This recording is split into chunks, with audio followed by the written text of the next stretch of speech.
Pernikahan yang tak diinginkan. Bab. Azarin mengangguk mengerti, mencoba menenangkan suaminya dengan senyum sabar di balik cadarnya.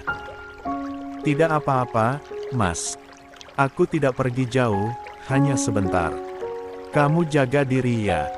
Jangan makan telat. Din menarik napas panjang. Aku sudah minta Nadia dan sopir untuk antar kalian. Aku juga udah minta orang kantor mencarikan rumah kecil dekat TK itu. Supaya kamu gak capek bolak-balik dari rumah Umi ke sekolah. Azarin sempat terdiam, menatap suaminya dengan mata yang memburam oleh haru. Namun, dia menahan air mata, hanya menenggenggam tangan Din lebih erat lagi. 42. Terima kasih, Mas. Kamu selalu memikirkan semua, bahkan yang tidak aku ucapkan. Din tiba-tiba memeluk Azarin. Lama, dan senyap. Seolah peluk itu ingin mengabadikan seluruh rasa yang tak bisa diungkapkan dengan kata.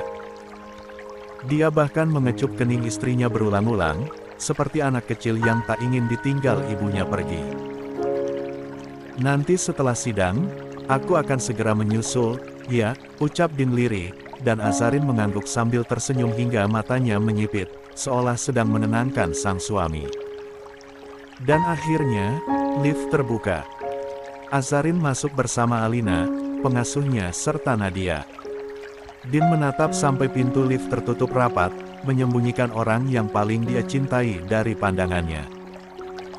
Namun tanpa sepengetahuan mereka, Davian berdiri tak jauh dari sana, di ambang pintu ruang tamu yang mengarah ke lift. Penampilannya rapi, jaket hitam membungkus kemeja putihnya, rambut tersisir rapi, tetapi wajahnya kosong. Tanpa ekspresi. Dia menatap diam-diam dari kejauhan, menyaksikan momen perpisahan kakaknya. Ada sesuatu di matanya, entah penyesalan, iri, atau luka yang tak bisa dia jelaskan. Begitu lift tertutup dan keluarganya mulai membalikkan badan untuk kembali ke dalam, Davian pun melangkah masuk ke ruang tamu dan langsung bersuara. Saya juga pamit, Bu, Pak, Bang.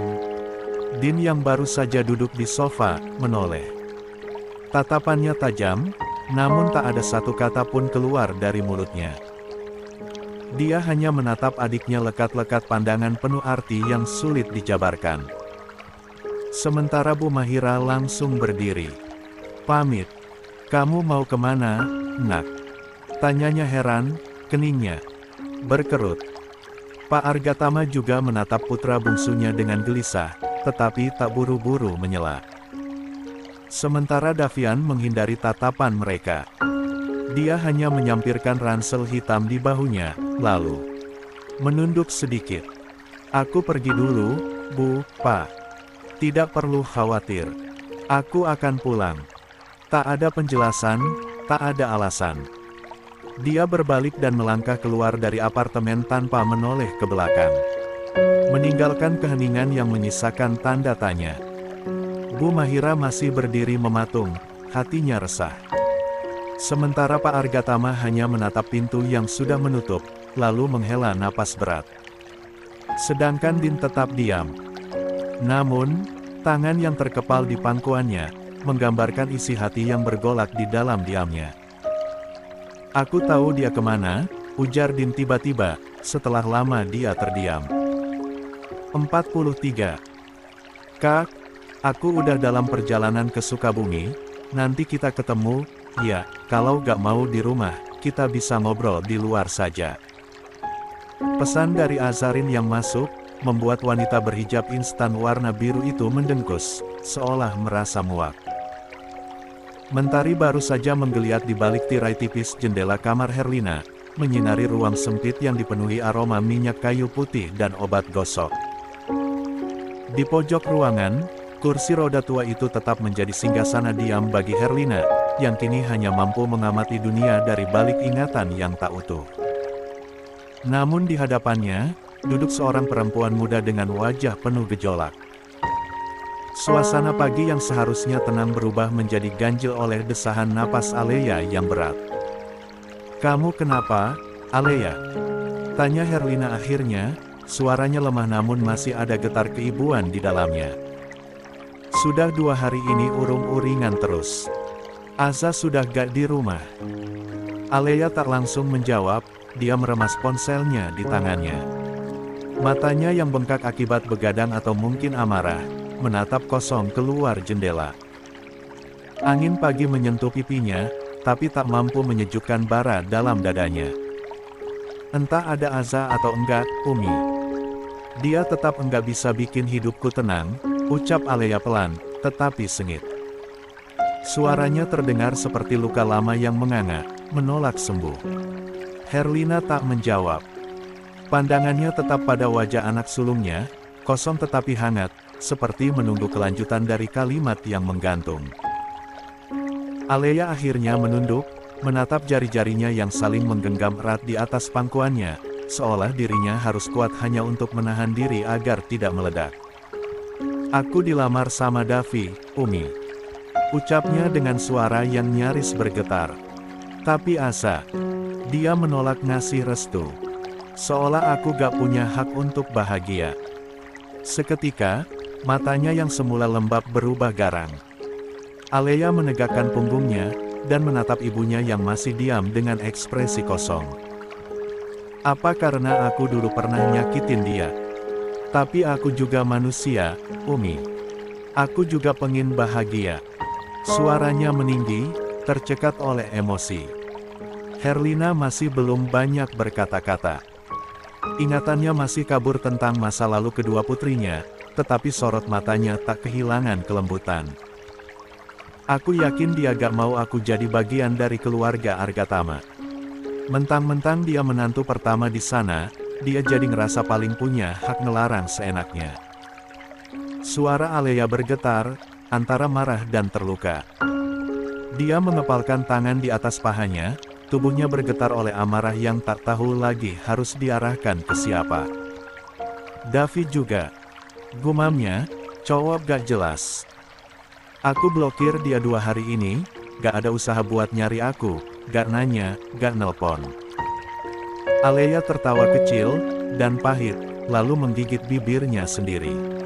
Katanya cinta. Tapi diam aja. Kamar itu hening sejenak, hanya suara burung di luar jendela yang terdengar.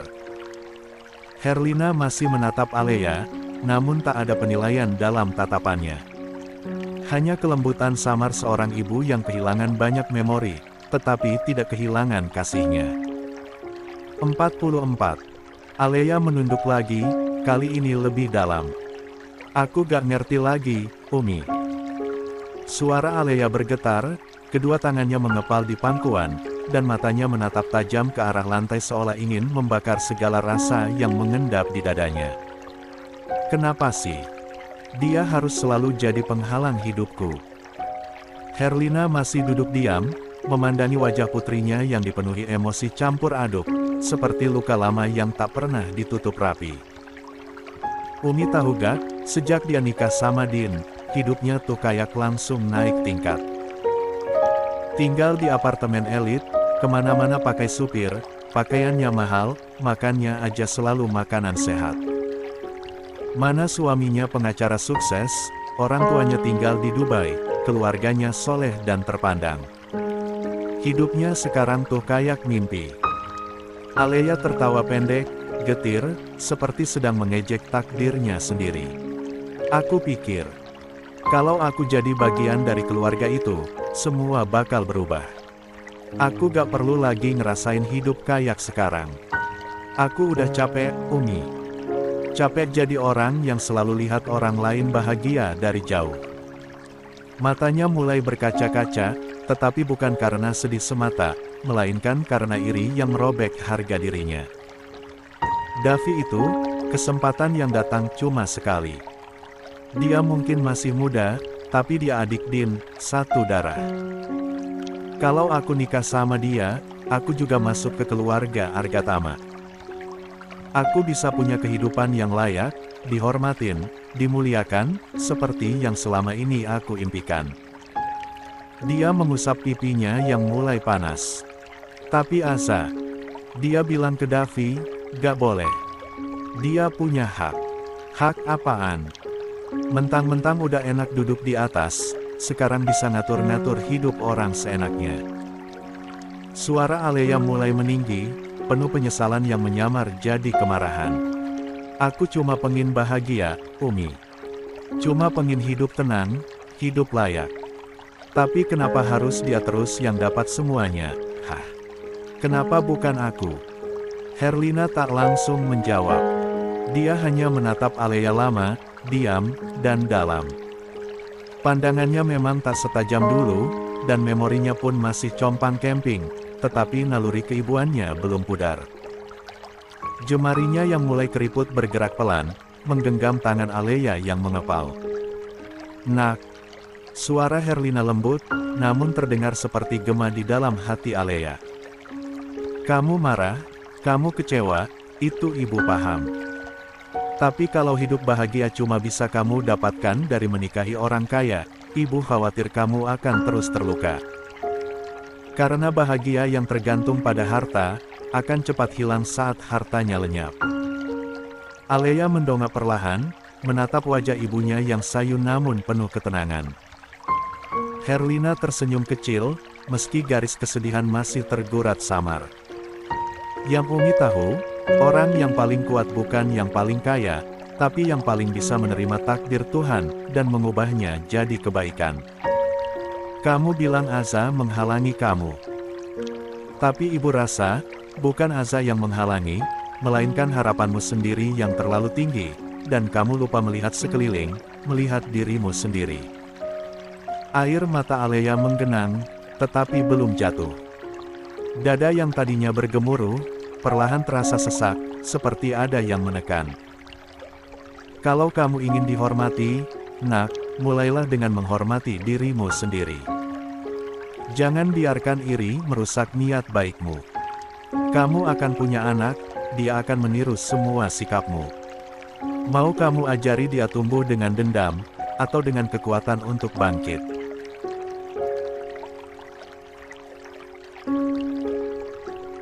45. Alea merasakan dadanya sesak, mendengar ibunya mengungkit soal anak. Namun, dia tak bisa mengabaikan keinginannya untuk bahagia. Herlina menatap langit-langit kamar sesaat, napasnya tertata pelan. Kemudian dia kembali menatap Alea, lembut namun tegas. Azarin sudah pergi dari rumah ini. Umi yakin, bukan karena dia tak ingin di sini, ucap Herlina, suaranya lirih, tetapi mengandung tekanan yang menyentuh. Tapi karena dia mendengar, jika kamu menginginkan dia pergi, nak. Alea memalingkan wajah, rahangnya mengeras. Herlina melanjutkan, kalau Azarin tidak merestui kamu dan Davian, Umi yakin, pasti ada alasannya. Dia bukan perempuan yang mudah membenci, bukan juga orang yang suka ikut campur.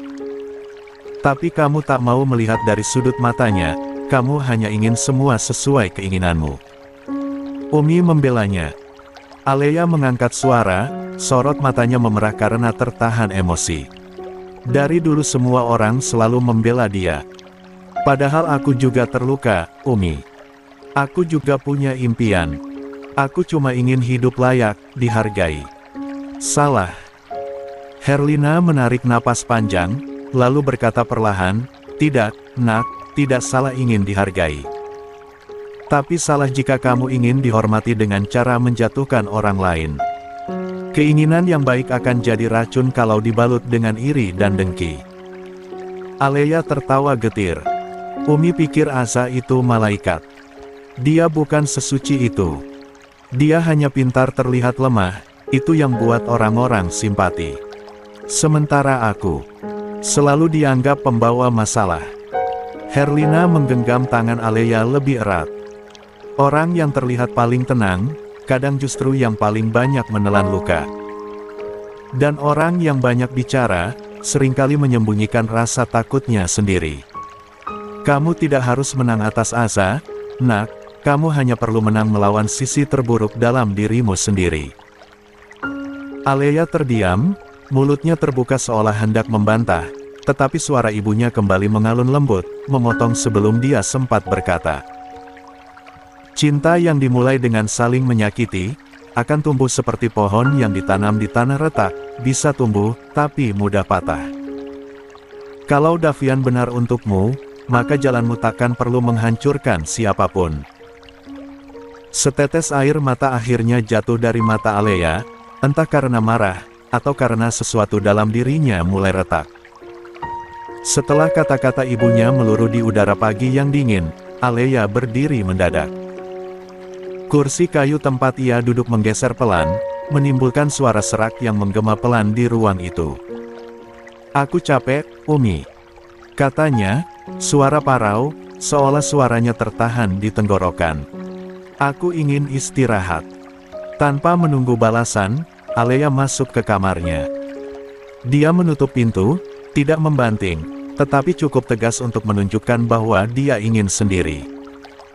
Di dalam kamar, sunyi menggantung di udara. Tirai jendela bergoyang pelan, membiarkan cahaya pagi menyusup lembut ke dalam ruangan. Alea terduduk di tepi ranjang, kedua tangannya menggenggam erat ujung selimut. Dan akhirnya, tangis itu pecah, bukan karena amarah, tetapi karena hati yang rapuh tak lagi bisa menyangkal lelahnya.